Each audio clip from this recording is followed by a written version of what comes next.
Méditation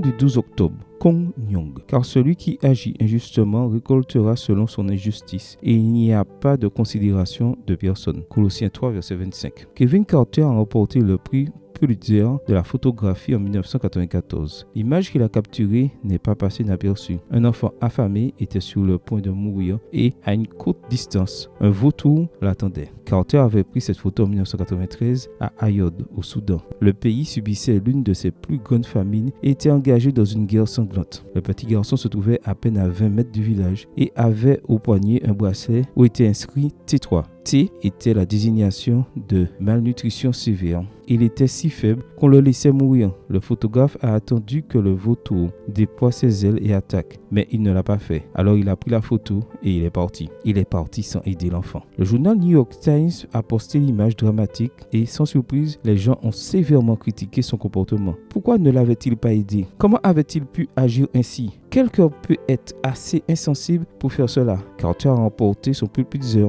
et plus tard cette année-là s'est suicidé. Il ne pouvait pas supporter le poids de la culpabilité, un triste exemple qu'il faut éviter. Albert Schweitzer a procédé tout autrement. Théologien, philosophe, musicien et médecin réputé, il aurait pu avoir les ressources qu'il aurait voulu, mais il a préféré aller au Gabon pour aider ceux qui en avaient besoin. Il a réhabilité un hôpital à Lambaréné et a travaillé comme médecin pendant des années. Après une journée de soins, les habitants pouvaient entendre sa façon brillante de jouer les œuvres de Jean-Sébastien Bach.